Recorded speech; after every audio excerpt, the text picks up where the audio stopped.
If fear often freezes you in your tracks, listen to this story of a simple laborer who risked everything and stepped into the unknown. In a dusty town shrouded by heavy skies lived a man named Eli, whose hands built houses but whose heart dreamed of more.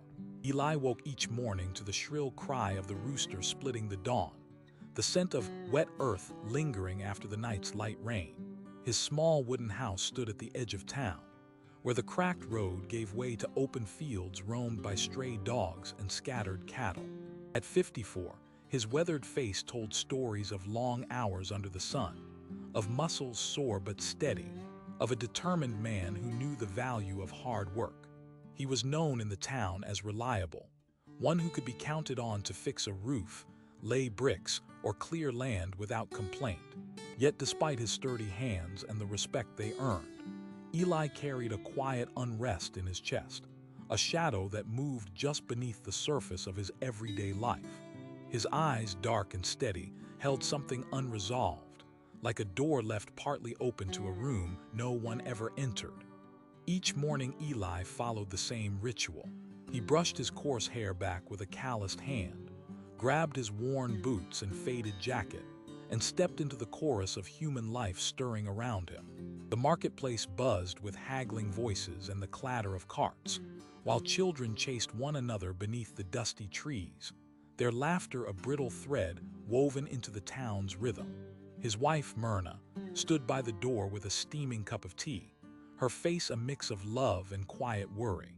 "Eli, you'll catch a cold if you don't wear your coat," she reminded gently, her voice steady but edged with something he didn't want to see, the tiredness of years carrying burdens no one else quite understood. "I'm fine," he replied, forcing a smile that didn't quite reach his eyes. He kissed her cheek, the familiar warmth grounding him for a moment before he stepped out into the chill air. The cobblestones hummed under his feet as he made his way to the building site, where a small crew was already waiting. For years, this had been his life, laying one brick after another, making broken walls whole again, shaping houses from chaos. But lately, a different kind of restlessness had taken root. Every time Eli caught himself staring beyond the horizon, past the distant hills capped with pale sunlight, a flicker of longing stirred deep inside, a yearning to leave the familiar dust and smoke behind, to chase a dream no one in his town dared speak out loud. It wasn't the work that troubled him. His hands, though worn, loved the craft. It was the silence afterward, those quiet evenings when the fire's glow faded and the house settled into sleep, when his own thoughts seemed to echo louder than any hammer or saw. "Eli, the roof there isn't holding," called out Tomas, a younger worker with a sharp grin and rough enthusiasm. "If we don't fix it today, the rains will come through again. Company's expecting something solid." Eli nodded and climbed carefully onto the half-finished structure. The timber groaned beneath his weight, a familiar sound that usually soothed him. But today, even the creaking wood seemed to whisper doubts. Was this all there was? Was he destined to spend the rest of his days patching up others' homes while his own dreams crumbled in silence? His mind drifted to the letter he had found just days before, folded inside an old book at the market stall. A small advertisement calling for laborers willing to travel far, promising steady work and fair wages in a distant city with a chance, just a chance, to start anew. The words had burned themselves into his memory, like a secret invitation to a life that might exist outside the dusty frames of his world. But fear clenched tightly around his heart. What if the roads were too dangerous? What if he failed? Who would take care of Myrna? Would leaving everything behind make him a fool, or worse, a coward? That evening, Eli sat by the fire, the flickering flames casting long shadows across the cracked walls. Myrna watched him quietly, sensing the battle raging inside. "You've been distant lately," she said softly, her voice breaking the silence like fragile glass. "What weighs on your mind, Eli?" he sighed, the breath shaky and full of unspoken dreams. "I found something today," he admitted, pulling the folded paper from his pocket. "A chance to work far from here in the city. They say it's different there, louder, faster, full of opportunities." Myrna's eyes shimmered with a mix of hope and fear. "But it's so far," she whispered. "And what about us? Our home, the land." Eli looked down, shame creeping like a cold fog across his chest. "I don't know if I can stay here much longer, Myrna. I want to try. For us, for a future not trapped by these same walls." "Nobody ever leaves this town without losing something," she said, her words heavy with warning. "And maybe some things are better left where they belong." But Eli's determination, hardening beneath the surface, did not waver.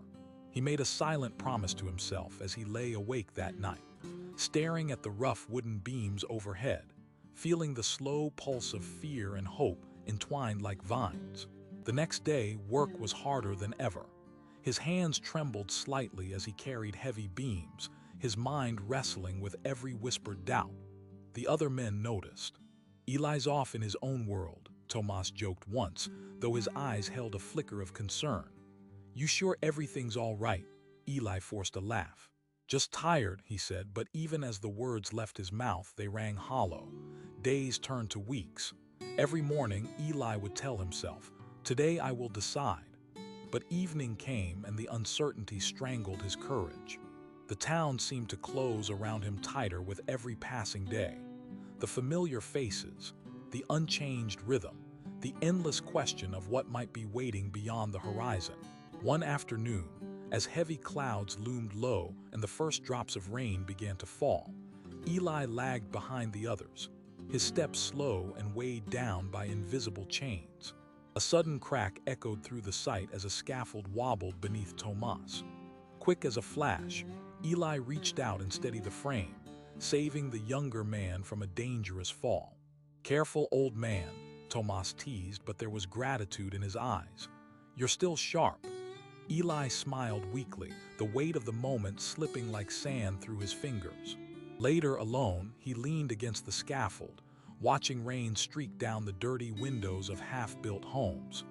"Sharp enough to keep fixing things," he muttered, "but will these hands ever build something truly mine?" That night, the conversation with his father echoed in his mind. The last time they spoke, his father's voice low and firm. "Eli, you're not lazy or lacking skill, but you stop yourself before you even start. Fear is your true enemy." Eli had bristled then, anger rising like fire in his throat. But now, sitting in the dark, that old truth smoldered quietly beneath everything he felt.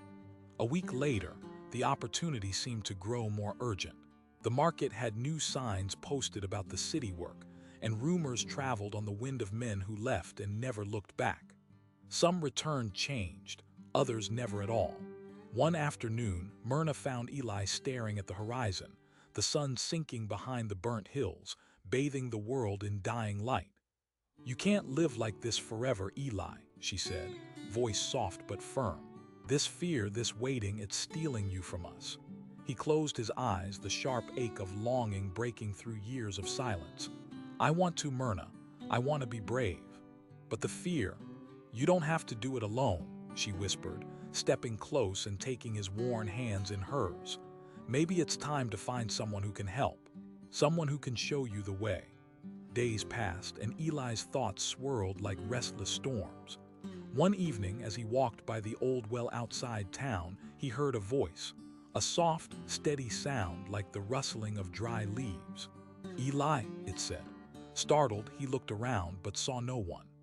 Then, emerging from the shadows, came an old man with silver hair and eyes that seemed to carry the weight of countless years. His clothes were simple but clean, his gait steady. "I've watched your hands build and rebuild this town," the man continued, a slight smile playing on his lips. "But your heart is elsewhere." Eli felt his breath hitch. "Who are you?" The old man's gaze was sharp but kind. "Call me Samuel. I've walked roads you haven't dared to dream of.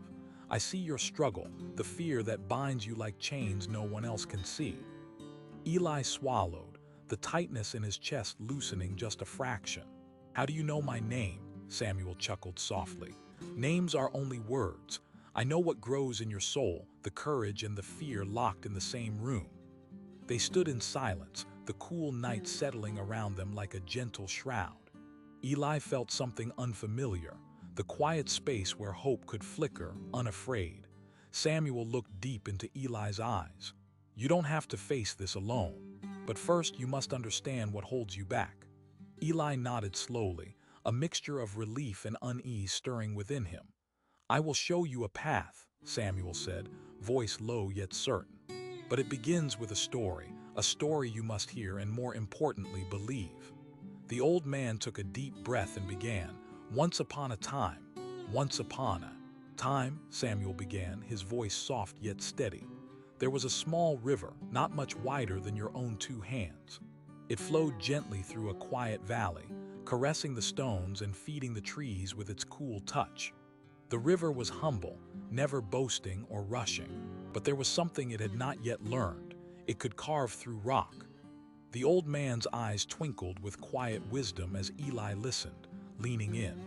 This river was born from a mountain spring, and it wanted to reach the vast ocean that lay far beyond the hills. But the land was stubborn, filled with great, hard stones blocking its path. Each rock seemed insurmountable, and the river often despaired, thinking, "How can I ever pass these barriers? How can I become more than just a tiny trickle?" Samuel paused, letting the image settle. One day, the river spoke to a wise old oak that stood rooted on its banks. "Tell me, great tree, how do you stand so tall and strong against every storm? How do you grow so high without breaking?" The oak rustled its leaves and replied, "I do not grow tall in a day, little river. Each year I stretch a bit more. My roots dig deeper into the earth, my trunk thickens slowly, and my branches reach out one by one. The storm may rage, but I bend, I persist, and I wait for time to give me strength." The river thought hard on these words and decided to change its approach. Instead of fighting the rocks all at once, it started flowing consistently and persistently, embracing the slow path of time and effort. Some days it felt like it made no progress. The rocks barely shifted, and the river wondered if its toil was useless. But seasons passed. The gentle flow began to wear down the edges of the stones. Small cracks appeared where water had found a way. One springtime, after a fierce thunderstorm, a mighty rock finally gave way, collapsing to the riverbed and opening a new path. As the river moved forward, year by year, slowly but surely, more stones fell away. And at last, after a long journey through hills and forests, the little river joined the vast ocean, its waters united with the endless blue, free at last. Samuel's voice softened.